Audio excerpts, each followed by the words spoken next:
Mobil yang mengangkut air mineral ini terjun ke dalam Danau Mawang sedalam 3 meter. Tidak ada korban jiwa dalam kejadian ini dan sopir bersama satu rekannya berhasil diselamatkan. Menurut sopir, dirinya kehilangan kendali lantaran menghindari pengendara motor dari arah berlawanan, sehingga membuat mobil masuk ke danau. Dinas Lingkungan Hidup dibantu warga berhasil mengevakuasi mobil yang tenggelam di danau tersebut.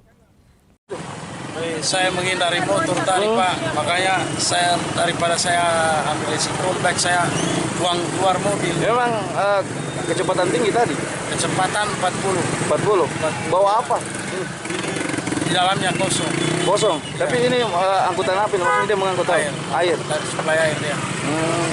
Berarti menghindari tadi? Menghindari, saya takut kecelakaan daripada awal saya buang keluar mobil. Buang keluar mobil? Iya.